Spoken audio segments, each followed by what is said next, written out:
Bonjour à tous qui sont là pour assister à la présentation d'aujourd'hui. On va respecter en fait le temps là, alloué. Là, on comprend que vous avez des horaires chargés. On se donne une trentaine de minutes pour passer à travers ça. Comme vous voyez, le titre, c'est Survol des certifications. Donc, on va passer par-dessus, du moins les plus fréquentes, qu'on va recevoir les demandes les plus fréquentes. Mon nom est Thomas Sauvé, je suis représentant technique au sein de l'entreprise. Et ça fait environ une dizaine d'années que j'opère avec Groupe SwedgeLock Québec. Alors, bienvenue à tous. Je suis conscient que le volet certification, conformité, tout ça, c'est peut-être pas le sujet le plus palpitant, mais on peut reconnaître l'importance du sujet. Donc, on ne peut pas vraiment passer à côté, d'autant plus que ça fait quand même partie des demandes fréquentes que l'on a là, chez Groupe SwedgeLock Québec. Donc, on voulait quand même prendre le temps de démystifier là, certaines demandes à plusieurs niveaux. Donc, bonne présentation. Si vous avez des questions, n'hésitez pas à les poser. On tentera de répondre à toutes vos questions, bien que certaines pourront être répondues au fil de la présentation et certaines plus à la fin. Mais inquiétez-vous pas, on va passer à travers toutes les questions. Sommaire de la présentation, certificat de conformité, certificat de traçabilité, connu notamment sous le nom de 1000 tests. Que vous connaissez probablement, et d'autres certifications qu'on va se faire demander là, quand même régulièrement, que ce soit au niveau des certificats d'origine, notamment des CRN aussi, des certificats d'inspection et tout, et les autres que vous voyez aussi à l'écran. On va démystifier tout ça. Note importante avant de commencer tout ça, il y en a qui ont et il y en a qui n'ont pas de frais. Si jamais vous êtes intéressé à voir quels en ont, quels en ont pas, on pourra faire le tour avec vous. Aussi, la validité, certaines sont conservées pendant plusieurs années, certaines, ça peut varier de 5 ans à 25 ans, dépendamment des types de certifications que vous allez demander. Donc, ça aussi, ça peut varier. Ce n'est pas toutes les certifications qui sont applicables à tous les produits. Il y en a qui vont se répéter pour certains produits, mais il y en a d'autres qui ne sont pas. On va voir ça aussi. Et note importante particulièrement, c'est que peu importe le certificat que vous allez demander, c'est toujours la même bonne vieille composante qui va être derrière. Donc, par exemple, que je demande un certificat de conformité ou un 1000 tests ou encore même une traçabilité nucléaire, c'est toujours le même raccord, par exemple, qui va être derrière. C'est juste qu'on a plusieurs certifications par contre pour chacune de ces pièces-là. On commence. La plus fréquente, selon moi, en fait, selon toutes nos demandes, certificat de conformité, c'est probablement elle qu'on ne peut passer une journée sans s'en faire demander une. Donc, voilà en quoi consiste un certificat de conformité. Qu'est-ce que vous allez retrouver comme information là-dessus? Ben, c'est les standards de l'industrie communément. Là. J'ai mentionné la STM 276, mais dépendamment de quel matériel on va retrouver, évidemment, ça peut changer. Selon des pièces qui sont forgées ou des pièces qui sont soudées, ça peut varier aussi, mais les standards vont se retrouver sur la certification comme telle. Nos propres standards de qualité SwedgeLock vont s'y retrouver. En fait, c'est la conformité, c'est un peu ce que ça veut dire, c'est qu'on respecte en fait ce à quoi on a déterminé. Donc, on le mentionne sur le certificat comme tel.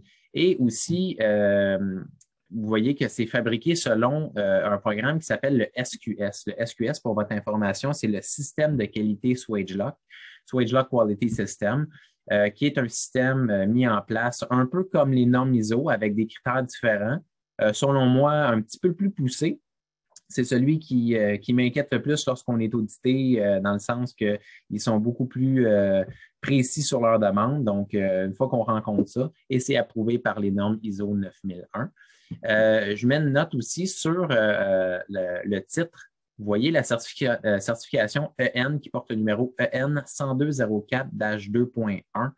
Le monde des certificats, souvent les termes vont se ressembler ou les demandes peuvent se ressembler aussi. Je sais, des fois, c'est le client final qui va le demander. Des fois, c'est un contracteur pour un client final ou un revendeur. Des fois, on ne sait pas trop ce à quoi on se fait demander par notre client final, mais une bonne question qui peut vous aider à cibler la bonne certification, c'est ce numéro-là. Des fois, il va changer. On va voir le 2.2 sur la diapositive suivante et aussi la 3.1, mais il y en a d'autres aussi. Ça peut nous enligner sur le type de certification qui peut être demandé là, par vos clients. On y arrive. En fait, certificat de conformité, un autre modèle, celui-ci, en fait, il inclut ce qu'on appelle le CMTR. CMTR, c'est le Certified Material Test Report. Qu'est-ce que ça mange en hiver? Dans le fond, c'est les propriétés mécaniques et chimiques de la matière première que vous allez retrouver aussi sur le certificat. Donc, ça va un petit peu plus loin. Et vous allez voir plus qu'on avance au fil de la présentation, mais ce sont habituellement les mêmes informations qu'on va y retrouver pour les trois premiers points, les standards d'industrie, les standards de Swagelot et la fabrication selon le SQS. Mais il y a tout le temps une inclusion ou une exclusion qui va avoir lieu pour différencier chacune des certifications. Comme je le mentionnais tantôt, le EN va changer aussi dépendamment du type de certification qui est demandé. Dans ce cas-ci, on est sur le 2.2. Et en ce qui a trait aux propriétés chimiques et mécaniques, dans ce cas-ci, c'est plus ou moins fixe à une matière première, mais c'est une moyenne sur les matières premières qu'on va retrouver, exemple, en usine et qui, encore une fois, rencontre nos standards.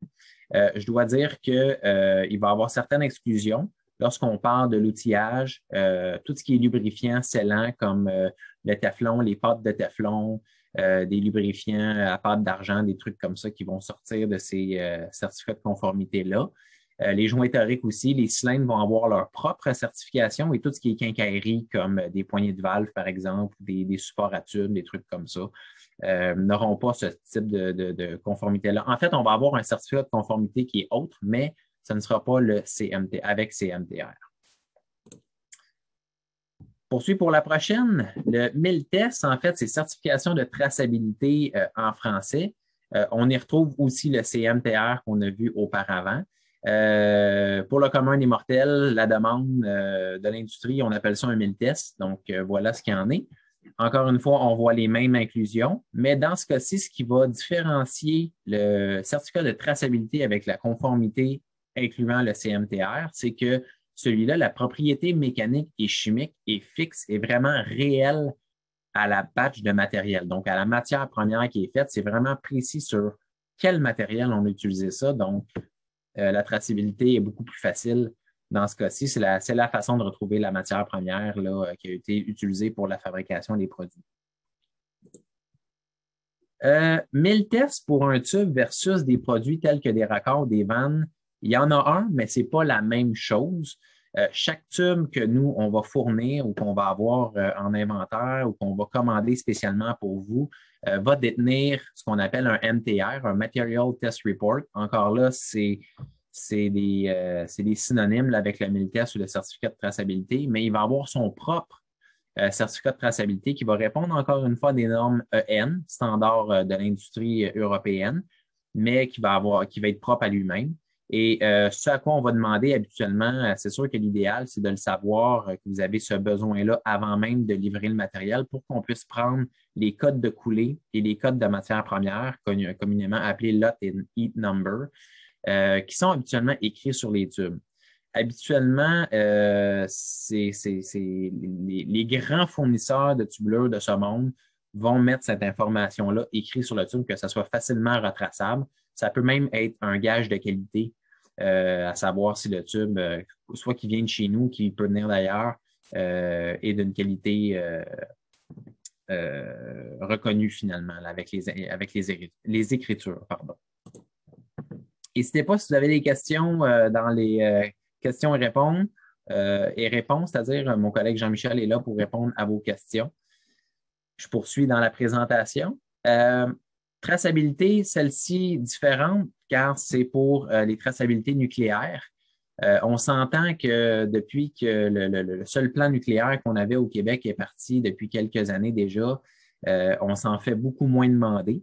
Déjà que c'était peu fréquent, on s'en fait, en tout cas, c'est très, très rare qu'on se le fait demander aujourd'hui. Par contre, c'est toujours disponible parce qu'il y a d'autres régions du monde qui peuvent avoir des plans nucléaires ou même d'autres provinces. On pense en Ontario. Donc, si vous avez des clients en Ontario qui desservent l'industrie nucléaire, mais on est capable de fournir des 1000 tests. Encore une fois, ça va répondre à d'autres normes de l'industrie. Dans ce cas-ci, j'ai mis la SME SA 479 qui est vraiment un typique de l'industrie nucléaire. Et on va voir aussi la conformité aux réglementations, le 10 CFR 21, là, qui est selon le code of Federal Regulations, qui est vraiment encore là un typique nucléaire. Donc, vous voyez en bas, j'ai mis les notes de bas de page là, pour en quoi ça consiste. Et vous allez effectivement avoir les propriétés mécaniques et chimiques. Là, je ne pense pas qu'on peut passer à côté de ça lorsque c'est nucléaire. Certificat d'inspection, je note encore une fois la mention EN en haut. On est rendu dans le 3.1, la certification 3.1. En quoi ça consiste dans ce cas-ci? C'est d'avoir une description des inspections ou des tests qui sont réalisés sur le produit. Les résultats des tests qui ont été faits, exemple, que ce soit des tests de pression, des tests de fuite, des tests de vacuum pour certaines pièces qui peuvent être utilisées en vacuum. Dans ce cas-ci, c'est fait par un représentant qui est autorisé par la maison mère, mais qui est aussi indépendant pour des fins de neutralité. Et important de mentionner que ces demandes-là doivent être faites avant de commander le matériel pour être sûr que les demandes arrivent en bonne et due forme et que les tests voulus par la clientèle ou votre clientèle soient bien réalisés aussi. Donc, très important de le demander avant de commander les pièces. En voilà un qu'on se fait demander de plus en plus régulièrement. Si je me souviens à mes débuts, ce n'est pas quelque chose qu'on se faisait demander régulièrement, mais maintenant, ça vient très, très, très fréquemment. Donc, le certificat d'origine, comme ça le dit, on veut savoir l'origine de la pièce, donc fabriquée dans quel pays. Il y a certaines régions du monde qui sont prohibées pour certains produits, donc c'est important de le savoir. Donc, on veut savoir la provenance. Les exigences Wedge-Lock sont toujours présentes sur la certification et notre système de qualité par ailleurs. Et aussi, souvent, on va le confondre ou il peut être commandé avec. C'est le certificat CUSMA. Le CUSMA, il a changé de nom dernièrement. En fait, c'est pour faire... en fait, vous allez probablement le reconnaître sous le nom de NAFTA ou ALENA, qui était anciennement reconnu. Maintenant, il a changé de nom, qui est rendu le CUSMA.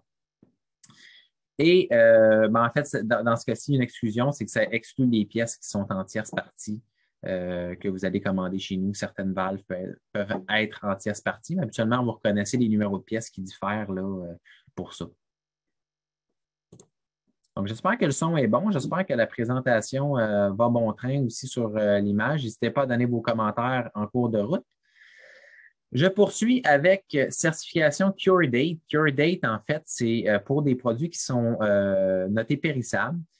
Et quand je dis périssables, ce n'est pas des trucs qui vont avoir une date de fin assez rapidement. Habituellement, les produits sont quand même de très longue durée, mais je prends quelques exceptions comparativement au raccord à tube qui, lui, est bon pour la vie là, en tablette. Un jointorique, lui, des élastomères ou des plastiques ou le détecteur de fuite, tout ce qui est Teflon, produit d'étanchéité, lubrifiant, mais ça, des fois, ils ont des durées de vie à conserver en tablette. Et quand je parle de durée de vie, je ne veux pas mettre personne en urgence là-dessus. Habituellement, c'est assez long. Là, je veux dire, quand on parle de jointorique, on parle d'une dizaine d'années, 15 ans, 20 ans pour certains. Il y en a même d'autres qui vont durer, que la durée de vie est illimitée. Évidemment, ça peut changer selon l'environnement dans lequel on le conserve. Mais en gros, ce que vous allez retrouver sur le certificat, c'est la date de production et la durée de conservation en inventaire. Il y a quelques produits, je pense entre autres au détecteur de fuite Snoop, basse température qui est 2 à 3 ans de conservation, mais habituellement, ce sont des produits qui ne sont pas laissés si longtemps que ça en tablette. Là, c'est plus des produits qui sont commandés pour être utilisés, mais quand même, on tient à vous le mentionner et la certification est là aussi si jamais vous avez un besoin à cet égard-là. On tombe dans d'autres certifications qui n'est pas nécessairement des conformités ou des 1000 tests, mais le CRN, ça serait dur de passer à côté. Ça, avec, c'est quelque chose qu'on voit de plus en plus ou que la plupart des commandes ou beaucoup de clients vont me demander si les commandes sont accompagnées d'un CRN. Évidemment, il faut le demander, mais il y a une très, très vaste proportion des produits Swagelok qui ont un CRN. Sans vouloir tomber dans des précisions, là, je dirais que facilement 90 à 95 de nos produits ont des CRN.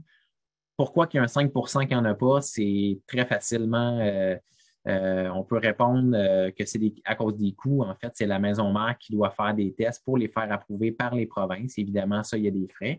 Et la seule raison pour laquelle on n'en aurait pas, c'est question que c'est un produit qui qui est plus ou moins utilisé au pays, par exemple, au Canada, un CRN, évidemment, que c'est pas mal juste là qui est demandé, mais qu'il n'y a pas de demande pour ce type de produit-là, ce qui ferait que soit que les CRN ont été laissés de côté ou qu'ils n'en ont jamais eu, tout simplement parce qu'il n'y a pas de demande. À quoi ça sert finalement? C'est juste de donner une autorisation sur la fabrication, la conception et les performances par les provinces, des fins de sécurité finalement. Pour votre information, on a un fichier Excel qui se met à jour que vous pouvez nous demander, qu'on peut vous envoyer avec les numéros de CRN pour chacun des territoires et des provinces. Et on peut avoir séparément des certificats pour chaque gamme de produits, par province aussi. Ça aussi, ça se demande séparément, mais si c'est des numéros que vous avez besoin, on a un fichier un fichier Excel qui est complet à ce niveau-là. Et très important, il n'y a pas de CRN pour les tubes. Ça peut m'arriver à l'occasion de me faire demander si on a un CRN pour un tube. Ça ne s'applique pas malheureusement aux manufacturiers de tubes. Ça s'applique aux manufacturiers de ce qu'on appelle des vaisseaux sous pression. Cylindre d'échantillonnage. Lui, il a sa propre certification pour plusieurs raisons. Il y a un certificat, en fait, pour des cylindres d'échantillonnage qui va être un équivalent au 1000 tests, mais vraiment typiquement pour des cylindres d'échantillonnage. Ce qu'on cherche à avoir là-dessus, en fait, c'est un rapport de test d'inspection. Et qui va régir ça, c'est le Department of Transportation. Vous connaissez probablement aussi le TC, le Transport Canada. Dans ce cas-ci, en fait, ça fait quelques années que le TC va donner grâce, en fait, au DOT, au Department of Transportation. Donc, lorsque c'est DOT, ça passe pour Transport Canada. C'est quoi le but escompté? Ben, c'est juste la sécurité parce que des cylindres comme ça, ben, qui dit cylindre, ben, c'est souvent des gaz qui vont être pressurisés et ce n'est pas des applications qui sont fixes, donc c'est en mouvement. Donc, encore là, il y a beaucoup de l'aspect de sécurité qui va être considéré. Qu'est-ce qui est régi par rapport à ça? Ben, c'est la fabrication, le design. Est-ce que c'est un embout, deux embouts? Les grosseurs, les résistances aux températures, pression. Évidemment, il y a des tests de pression qui sont faits là-dessus pour être certain qu'on respecte les pressions. Et aussi l'identification des produits pour garder l'intégrité du produit, que ce soit par soit laser ou gravure dans le matériel, et du type d'identification, donc les informations qui doivent se retrouver sur les cylindres, dont le DOT, entre autres, là, qui va être régi, là, qui doit apparaître. Je ne sais pas si c'est quelque chose que vous avez déjà vu ou que vous saviez que l'on avait, mais on peut avoir des certifications qu'on appelle PMI pour Positive Material Identification. Qu'est-ce que ça mange en hiver? Ça, c'est de savoir si l'alliage que vous avez entre les mains ou qu'on a livré, quelles sont les configurations exactes, en fait, de ce qui compose l'alliage. Il y a plusieurs processus pour le faire. Vous voyez à l'écran là, une photo d'un scanner qui vient identifier toutes les composantes d'un alliage, exemple de stainless, que ce soit du 316, 304, mais on le voit surtout sur des alliages exotiques. C'est là où on se le fait demander habituellement. Pas qu'il n'y a pas de demande ailleurs. Ben, pas qu'on ne peut pas le demander ailleurs finalement, mais habituellement, c'est là qu'on va le voir. Et il y a plusieurs niveaux de PMI. On en a 4 pour, dépendamment des précisions et aussi d'avoir plusieurs vérifications pour confirmer l'alliage qu'on a entre les mains. Très important, encore une fois, que la demande soit faite avant que les pièces soient commandées ou partent de l'usine pour être sûr que la certification et la bonne certification soient faites et qu'on est capable de vous fournir un bon certificat là, en bonne et due forme de ce que vous avez demandé. Inutile de dire, mais en fait, il y a des frais qui sont reliés à ces procédures-là pour avoir les certifications de matériel. C'est une personne indépendante là, qui va faire la vérification, là, encore une fois, pour des fins de neutralité. Je conclus juste pour dire que ça, c'est des demandes qui sont les plus fréquentes pour nous. En fait, c'est loin de faire le tour de toutes les certifications qu'on est capable d'offrir, tant par la maison mère que par nous-mêmes. Il y a d'autres fins aussi qu'on peut demander des certifications. En fait, on a vu beaucoup des certifications de produits, mais il y a beaucoup de certifications qui seraient en lien avec des services que l'on donne ou même sur l'entreprise, exemple les normes ISO, des certificats ISO, par exemple, par pays. On s'entend que des régulations ou des normes que ce soit au Canada, en Russie, en Chine, ce n'est pas toutes les mêmes normes.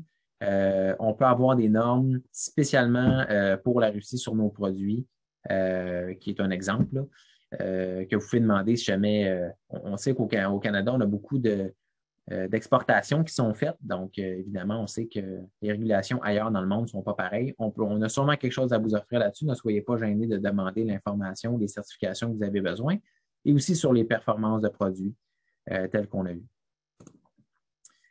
Je mentionne les autres certifications juste pour les nommer parce que j'ai mis une liste très, très, très brève de ce qu'on est capable d'offrir. Il y en a une. En fait, on pourrait passer des heures à parler de certification. Je ne suis pas sûr que c'est ce que vous voulez, mais il reste que on aurait beaucoup, beaucoup, beaucoup de documentation là, qui n'apparaissent pas à l'écran, mais entre autres, je parle du NACE ou l'équivalent européen NORSOC. Lloyds, le REACH qu'on se fait demander très, très, très souvent, ROHS également, les normes API, les régulations API pour les plants pétrochimiques ou tout ce qui a trait aux plants pétroliers, qu'on va retrouver des normes API, c'est très fréquent. Énergie alternative, ici, c'est pas que c'est pas utilisé, on s'en fait demander moins souvent, mais en Europe, c'est très populaire, même en Asie, c'est très populaire d'avoir des applications énergie alternative, mais aussi des certifications d'un petit peu partout dans le monde, surtout en Europe. Électrique aussi, toute pièce électrique doit avoir certaines certifications, communément le CSA, qu'on ne peut pas passer à côté. Le UL aussi, ULC, qu'on retrouve. Donc, c'est des choses qu'on peut vous offrir aussi. Et je tiens à mentionner que notre site web regorge d'informations sur nos certifications. Je vous invite à aller visiter le swagelog.com sous la barre outils et vous allez avoir un onglet qui est certification. Il y en a même que je ne savais même pas qu'il existait, qui s'y trouve. Donc, je vous invite à aller faire un tour pour voir ce qui est disponible. Puis si jamais, pour X raison, ce n'est pas là ou vous ne le trouvez pas, on a une équipe en place qui est là pour vous aider sur des certifications. Je vous laisse aussi des informations, des coordonnées plutôt là, sur des gens qui peuvent vous aider. Je reste aussi un point de contact. Si jamais vous avez besoin, je peux transmettre l'information à qui de droit. Et notre personnel se fera un plaisir là, de traiter vos demandes dans ce qui a trait aux certifications, mais notre collègue Linda pourrait aussi vous être une très forte utilité là, sur tout ce qui est qualité, certification d'entreprise, tout ça, pour vous aider là-dessus. J'espère que vous avez la présentation vous a plu. Merci de votre attention. Encore une fois, je sais que ce n'est pas un sujet qui est très, très, très glamour, mais il reste qu'on se doit d'en parler et de décortiquer un peu ces informations-là. Ça fait un topo, mais n'hésitez pas à poser vos questions là-dessus. Le chat est ouvert aussi. Jean-Michel va pouvoir répondre à vos questions en live et sur les questions qui se trouvent dans le chat. Et je me permets aussi de parler de la prochaine présentation qui aura lieu justement avec mon collègue Jean-Michel sur des réseaux d'hydrogène sous pression. Donc, formation très intéressante qui aura lieu le 15 avril prochain. Donc, merci de votre attention et je laisse la parole à Jean-Michel pour les questions posées. Merci beaucoup, Thomas. Oui, on a quelques petites questions dans le chat. La première, c'est en fait, nous sommes paneliers et nous aimerions savoir s'il existe une certification pour le montage de panneaux pneumatiques tels que le CSA, mais pour les panneaux électriques. Je peux la. Je les laisse toutes, Jean-Michel. Je les laisse, ça marche. En fait, on a eu une question un peu parallèle aussi, là, dans le fond, qui s'entrecoupe. C'est par rapport aux assemblages qu'on fabrique, est-ce qu'ils sont approuvés CRN. Donc, côté CSA électrique, c'est des choses qui sont claires dans le marché. 120 volts, 110 volts, ça prend les certifications CSA. Lorsqu'on tombe avec du pneumatique ou avec des gaz, c'est un peu plus gris, on va dire, comme type de certification.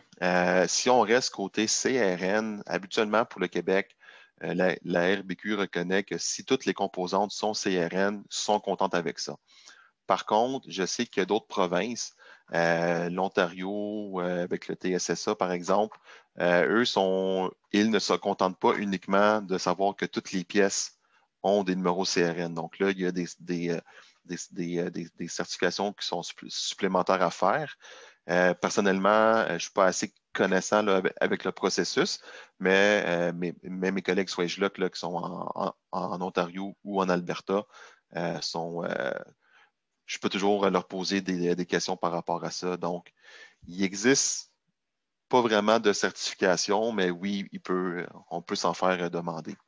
C'est surtout dans les panneaux pneumatiques, c'est lorsqu'il y a de la fabrication spéciale, dépendant du volume puis de la pression, que là, peut avoir des demandes d'enregistrement de produits auprès de la RBQ. L'autre question, est-ce que vous avez des produits pour l'alimentaire, c'est-à-dire FDA? On a certaines gammes de boyaux flexibles qui sont approuvés FDA. Les raccords qu'on a, bon, à la base, sont en acier inoxydable 316. Leur usage premier n'est pas nécessairement l'alimentaire. OK? On est plus dans le monde industriel. Par contre, habituellement, vous êtes quand même capable de les utiliser là, dans le monde alimentaire, on va dire. C'est quand même des produits propres. Il y a toujours moyen de les nettoyer. Mais on n'a pas une gamme de produits de valves qui sont vraiment stampés, qui sont gradés alimentaires à la base. Je ne sais pas si tu as quelque chose à rajouter. Il n'y a pas d'autres questions qui se sont rajoutées.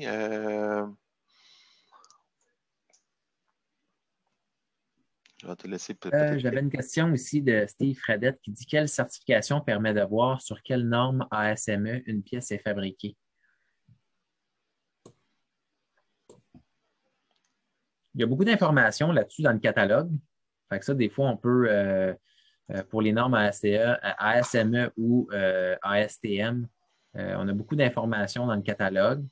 Certaines ASME, en fait, je ne sais pas si vous avez une norme particulière là, que vous voulez voir au terme de la ASME. Je sais qu'il y a quand même beaucoup d'informations sur les certificats de conformité. Peut-être qu'on pourrait la retrouver, mais je ne sais pas ASME à quel titre. Là, c'est assez large aussi comme info. Là, mais... Pour dans le fond, dans les catalogues, vous allez retrouver l'information vraiment précise de la norme ASME, des composantes principales. Là. Donc, pour les raccords, c'est le corps du raccord, les écrous et les férules avant, férules arrière. Donc, dans les premières pages, là, c'est marqué vraiment la norme ASME. Dépendant si c'est un forging ou si ça vient d'une barre pleine, la norme va changer. Quand vous tombez dans les valves, vous allez aussi retrouver, là, habituellement, il y a toujours des tableaux avec des vues comme explosées avec les différentes composantes. Puis, il y a la norme ASME qui est inscrite à côté du numéro générique, on va dire, du matériel. Donc, si c'est marqué SS316, à côté, vous allez avoir la vraie norme ASME ou ASTM qui s'y réfère. Et aussi dans le certificat, c'est marqué aussi dessus. Là. Si des fois vous avez des demandes spéciales, vous n'êtes pas certain, donc avant de commander la pièce, on peut toujours faire les vérifications pour vous. C'est des choses qu'on peut faire sans problème. Là.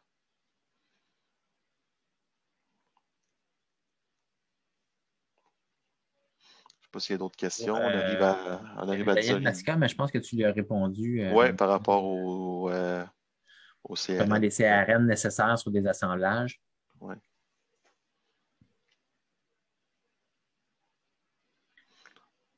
Donc, on vous remercie. On voit qu'il n'y a pas d'autres questions. Évidemment, si vous en avez, on peut rester quelques minutes pour y répondre. Ça va nous faire plaisir.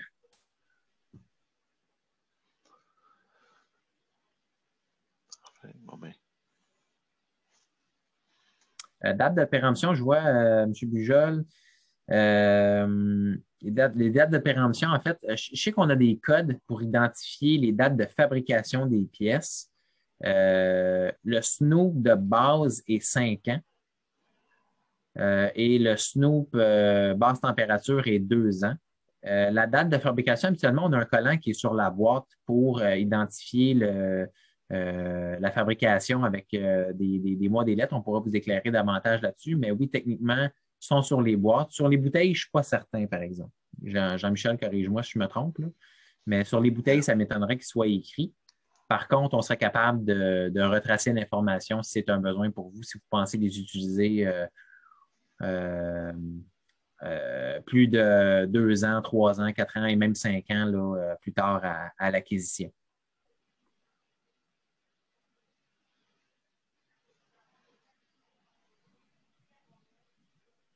Je pense que s'il n'y a pas d'autres questions, il est 10h30, on va clore le webinaire. Si jamais vous avez des questions qui vous restent à poser, vous pouvez toujours contacter Thomas ou Jean-Michel.